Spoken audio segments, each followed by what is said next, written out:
Donc aujourd'hui, je me rends au Best Western à Montréal parce que M. Bernier va faire une conférence de presse pour présenter les candidats qu'il a pour la région de Montréal. J'ai plusieurs questions pour lui, dont le fait qu'il a été refusé pour les 2 débats des chefs qui s'en viennent. Et j'aimerais savoir qu'est-ce qu'il pense à ce sujet. Donc, regardez qu'est-ce qu'il a à me dire.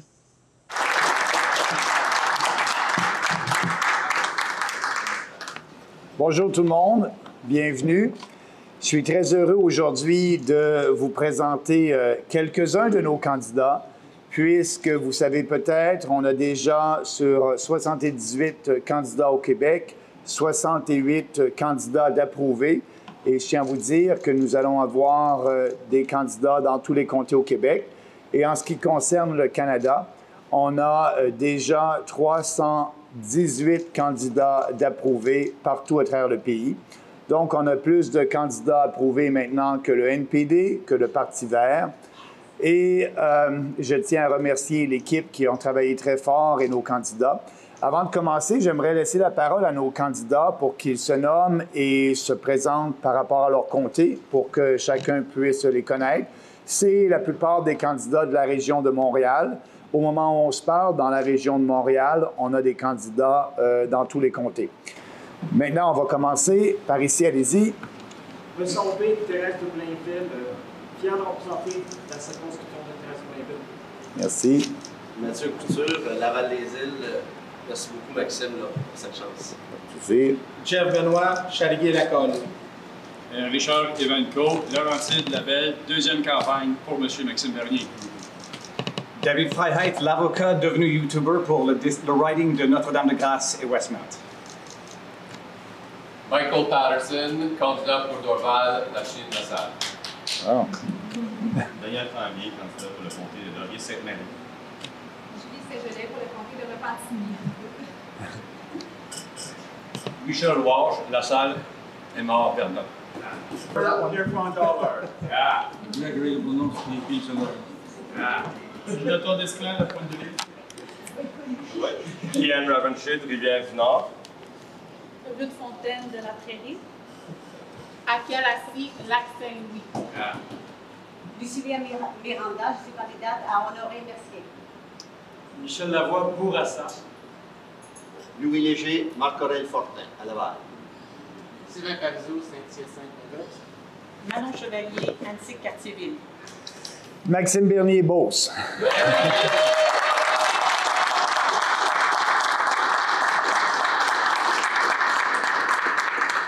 Merci bien. Et aujourd'hui, je vais lire l'annonce d'aujourd'hui. Comme vous le savez, on a une plateforme électorale qui traite de tous les sujets et c'est la même plateforme électorale que de l'élection de 2019 et on l'a seulement mise à jour. Et là, j'aimerais vous parler de l'état des finances publiques et de la position du Parti populaire.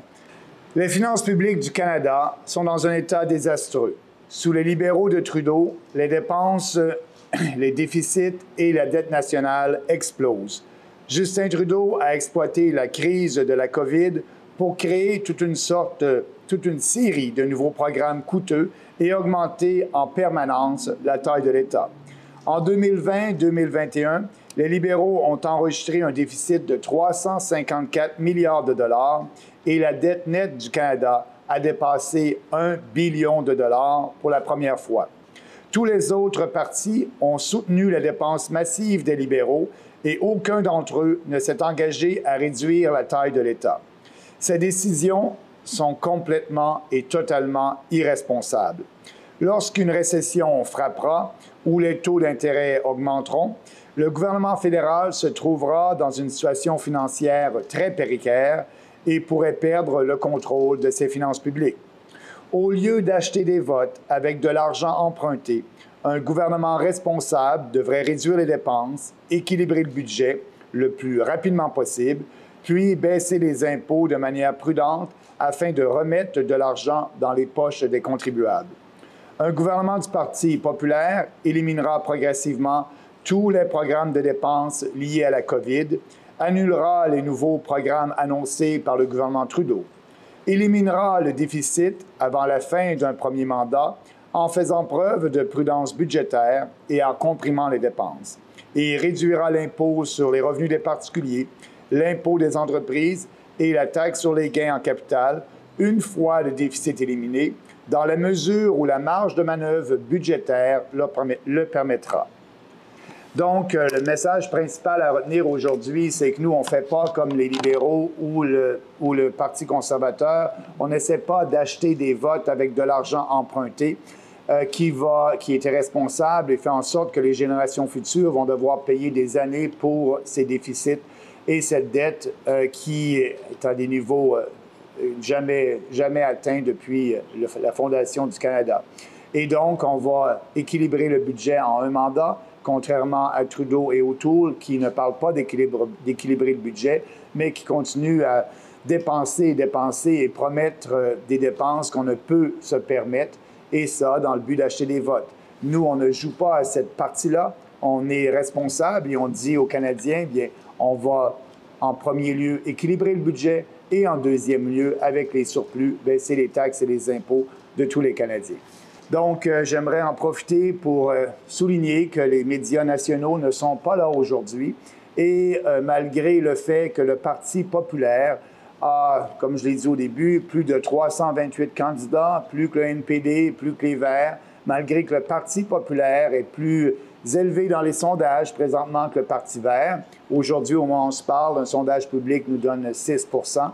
C'est très dommage que le cartel des médias traditionnels et le cartel des politiciens ont peur du Parti populaire et de débattre de ses idées. Mais je peux vous dire que nous allons débattre avec les Canadiens tout au long de cette campagne électorale-là. Merci et bonne journée.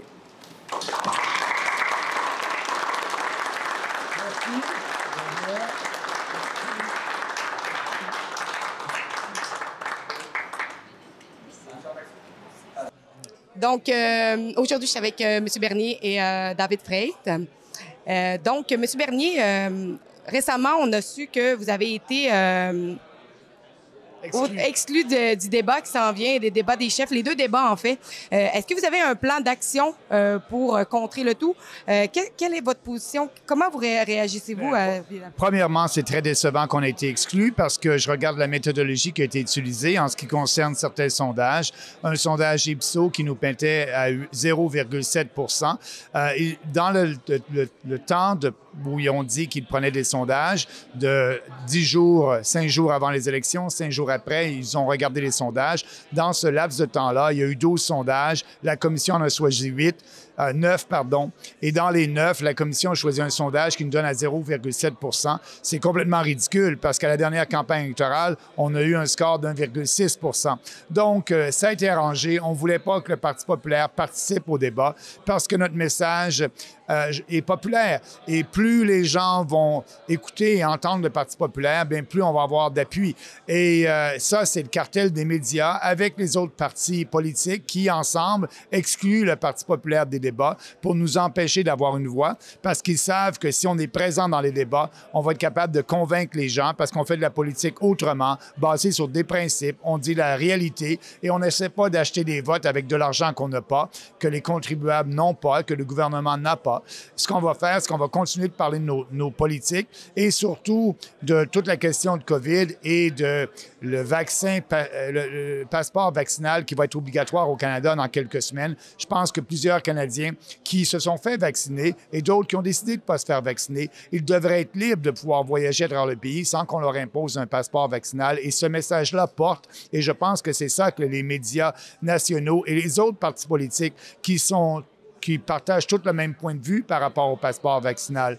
Les conservateurs, le NPD, le Bloc québécois, les libéraux veulent nous imposer un passeport vaccinal et je pense que ça va être une question importante lors de la prochaine campagne électorale. C'est la question que les gens devraient se poser avant d'aller voter. Est-ce que vous voulez vivre dans un pays comme on a vécu en 2020 et cette année ou vous voulez revenir à la vraie normale en 2019 et regagner nos libertés? C'est la vraie bataille et les médias nationaux et les autres partis ne veulent pas de concurrence sur le terrain des idées et ne veulent pas entendre notre point de vue.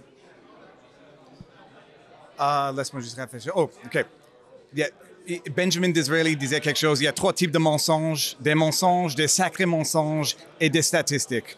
quand on voit la méthodologie de le Leaders Debates Commission pour en arriver à la conclusion d'exclure Maxime, on peut voir que c'était peut-être une conclusion à laquelle on voulait y arriver, puis on a trouvé une façon, en choisissant 9 sondages, en excluant d'autres sondages parce que ça ne suivait pas la bonne méthodologie.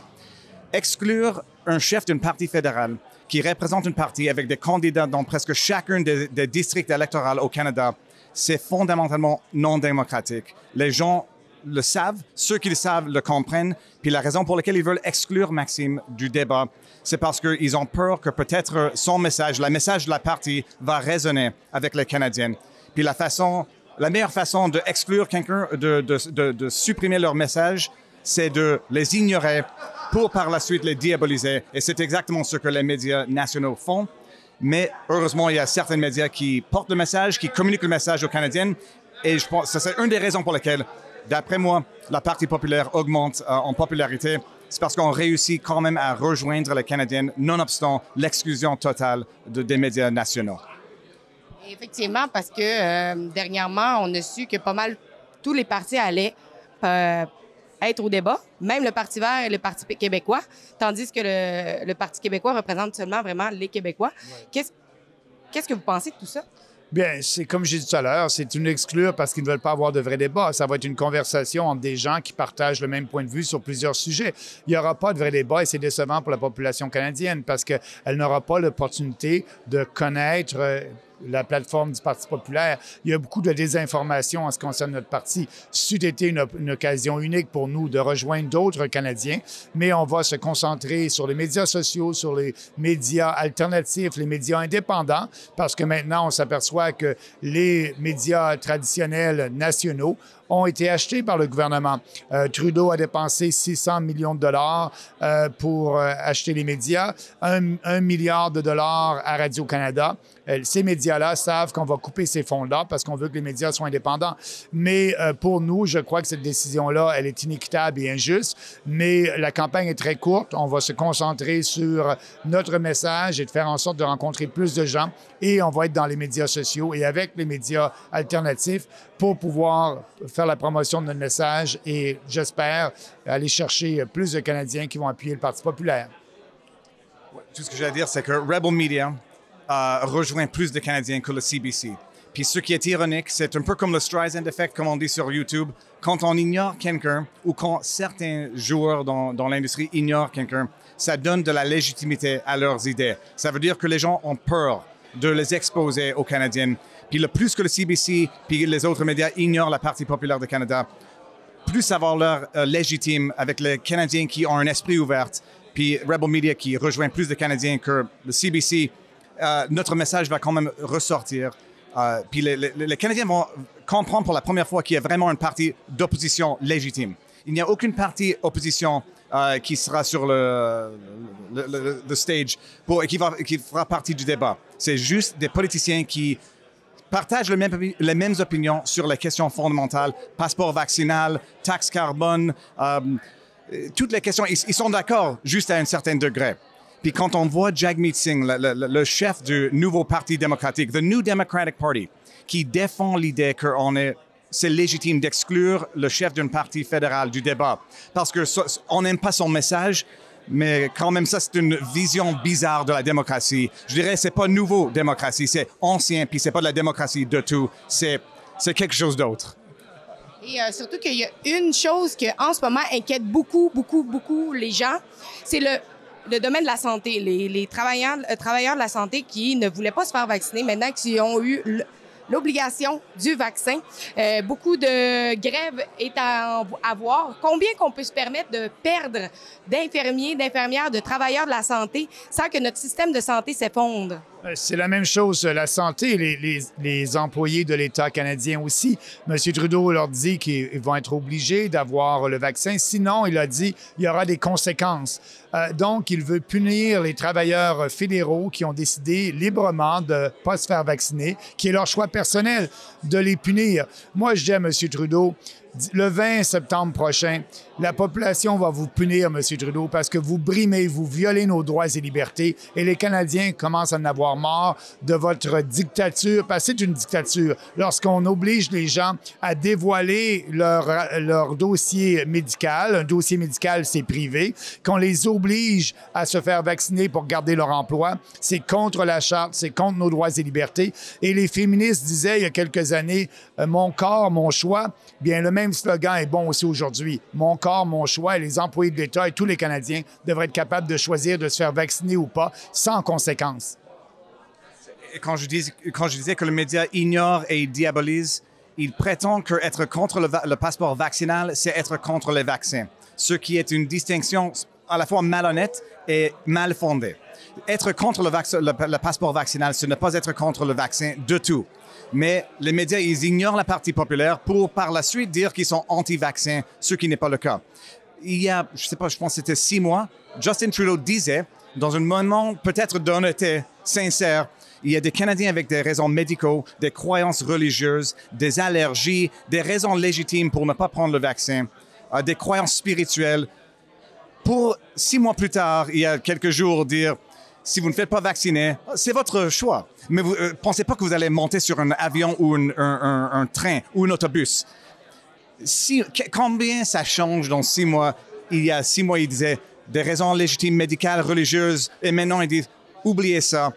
J'ai goûté un peu le pouvoir et j'aime la façon dont ça goûte. Maintenant, prenez le vaccin ou vous serez exclu totalement de la société. Vous allez perdre votre emploi. Vous serez privé de le voyage public. À moins que, selon lui, il va créer des trains, des autobus et des avions uniquement pour une deuxième classe de citoyens. Ce qui est, encore une fois, pas canadien, pas juste, inconstitutionnel et surtout immoral.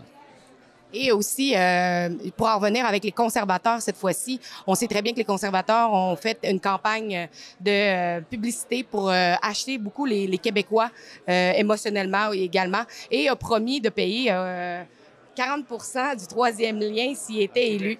Qu'est-ce que vous pensez de tout ça? Ben, premièrement, c'est irresponsable. Ils disent qu'ils vont payer 40% d'une facture, qu'ils ne savent pas le coût de la facture. Donc, c'est le dossier à Québec, le troisième lien. Nous, on dit c'est un dossier régional et on devrait respecter la Constitution. Ça devrait être payé par le gouvernement provincial ou municipal. Monsieur O'Toole fait ça pour acheter les votes. Regardez, à Montréal, il parlait à la dernière campagne électorale de peut-être mettre un payage sur le pont Champlain. Là, il n'en parle plus parce qu'il n'y a pas de vote acheté à Montréal. Il n'y a aucun siège qui peut gagner à Montréal. Donc, il vient dans la région de Québec. Il essaye de plaire aux Québécois. Mais les Québécois ne sont pas dupes. Les Québécois ne se laisseront pas acheter par une promesse comme ça qui, finalement, c'est seulement que des paroles en l'air. Des paroles en l'air pour essayer de plaire à des gens en prenant les Québécois comme étant un peu stupides.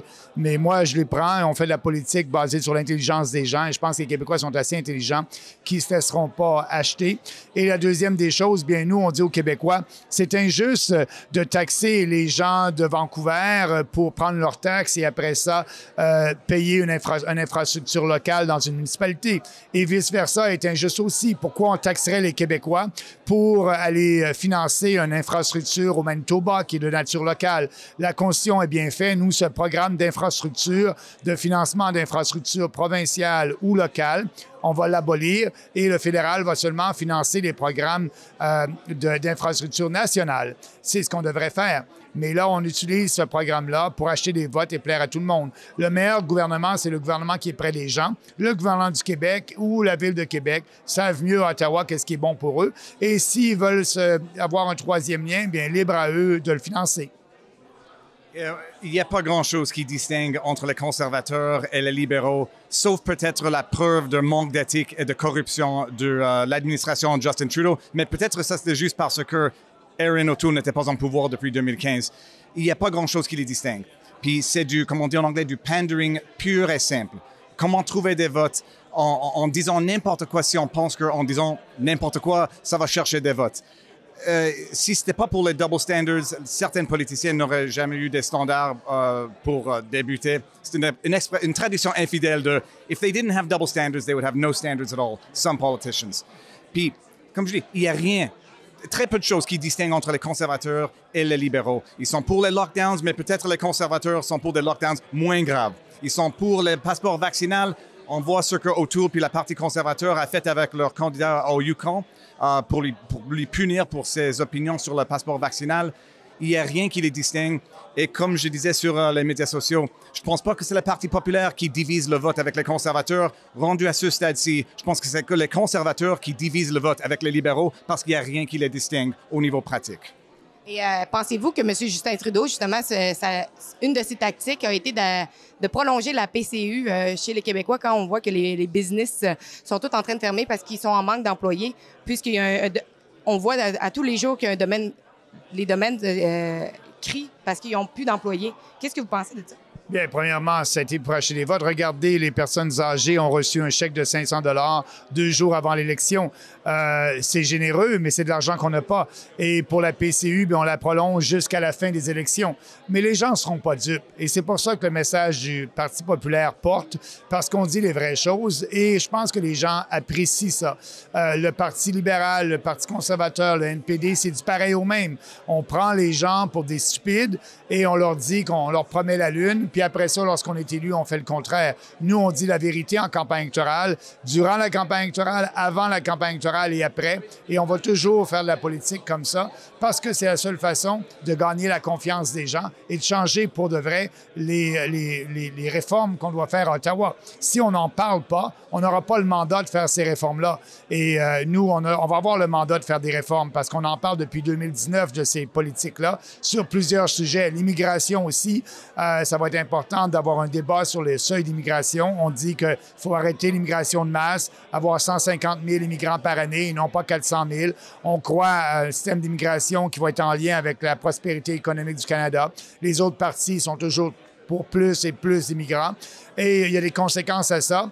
Et il faut des conséquences majeures sur le prix du logement dans les grands centres urbains. Il y a plus d'immigrants qui viennent ici. Les gens vont dans les grands centres urbains. Ça crée une pression sur le prix des logements. Donc, il faut faire en sorte, oui, d'être accueillant, mais de s'assurer que les gens qui viennent ici partagent les valeurs québécoises et canadiennes, l'égalité devant la loi, l'égalité des femmes et des hommes, les valeurs de la société occidentale. Et ça, on ne veut pas faire ce débat-là. Mais nous, on le fait au Parti populaire parce que c'est trop important pour le futur de notre pays. Effectivement, parce qu'avec ce qui s'est arrivé en Afghanistan, là, on ouvrirait notre pays à une immigration de masse afghane. Quelle est votre position par rapport à ça? Bien, écoutez, premièrement, on doit aider les gens qui nous ont aidés, oui. Je parle des traducteurs et tout ça, mais je pense pas qu'il y en ait 20 000 personnes qui ont vraiment aidé directement le Canada, là. Il devrait aussi y avoir d'autres pays qui doivent aider. Pourquoi c'est toujours le Canada? Moi, je dis oui, mais je pense que le nombre est élevé. On aurait dû demander à d'autres pays de faire leur part aussi. C'est toujours le Canada qui est obligé de faire sa part. Et il y a d'autres pays, si on leur a demandé, je suis sûr qu'ils auraient accueilli aussi des réfugiés afghans. Mais on doit aider les gens qui nous ont aidés lorsqu'on était là-bas en Afghanistan, effectivement. Non, absolument d'accord. Il faut aider les gens qui nous ont aidés. Mais au niveau de l'immigration en général, une autre chose que les médias font pour diaboliser la Parti populaire, c'est pour dire qu'ils sont anti-immigrants, ils sont racistes parce qu'ils veulent avoir des limites raisonnables à l'immigration. Un jugement d'ailleurs qui présuppose une ethnicité des immigrants et qui présuppose aussi une ethnicité des Canadiens. Le fait qu'on veut limiter à un certain degré, avoir de l'immigration responsable, c'est pour protéger les Canadiens. Puis les Canadiens ne sont pas tous blancs. En fait, il y a des Canadiens ethniques qu'on veut protéger aussi. Puis quand on parle d'une immigration qui est peut-être insoutenable, en même temps que notre population indigène manque de l'eau potable, souffre des troubles sociaux sérieux, puis on les ignore depuis des années, sauf jusqu'à temps que ça devienne temps pour les élections, puis là, Justin Trudeau trouve du temps pour prendre des belles photos cyniques pour exploiter la tragédie des écoles résidentielles. Des bons parents, si on veut faire l'analogie avec le gouvernement, ils vont s'assurer qu'ils peuvent soutenir leurs enfants existants avant de parler d'agrandir la famille. Puis c'est exactement ce qu'il faut faire au Canada. On ignore une démographique de notre population et de prétendre que de vouloir limiter l'immigration est raciste et anti-immigrant, ça présuppose que les Canadiens qu'on veut protéger sont tous blanches et une ethnicité homogène, ce qui n'est pas le cas. Et je dirais d'ailleurs c'est une présupposition problématique dès le départ. Mais en ce qui concerne l'immigration, il faut que ça soit responsable. En ce qui concerne l'État en Afghanistan, oui, aider les gens qui nous ont aidés. Mais premièrement, avant tout cela, j'aimerais bien que Marc Garneau confirme combien de Canadiens sont coincés présentement en Afghanistan parce que je l'ai tweeté peut-être 5 fois cette semaine. Il m'ignore comme certains d'autres m'ignorent. Mais la question se pose, est-ce qu'on sait combien de Canadiens sont présentement pris en Afghanistan qui veulent revenir au Canada? Donc, comme vous pouvez le constater, j'ai pu avoir une belle entrevue avec M. Bernier et également David Frey, qui est le nouveau candidat pour le Parti populaire du Canada dans le district Notre-Dame-de-Grâce ici à Montréal. Surprenamment, j'étais le seul média à couvrir la conférence de presse, puisque nous savons, les médias mainstream essayent de donner le moins de visibilité possible à M. Bernier, et également le fait qu'il a été refusé de prendre part au débat des chefs. Mais ce dernier ne se laisse pas vaincu. Il va revenir pour essayer de hausser dans les statistiques et de pouvoir prendre part à ce débat. Donc, c'était Alexa pour Urban News. Donc, les élections sont commencées et si vous voulez tout savoir sur les élections à venir et sur chaque leader, s'il vous plaît, rendez-vous sur realreporter.ca. Vous allez être au courant des dernières nouvelles qui se passent avec les élections. Et si vous voulez nous faire un don pour nous aider à couvrir nos dépenses pour les voyages, pour continuer à vous rapporter l'autre côté de l'histoire, s'il vous plaît, faites-le à realreporter.ca.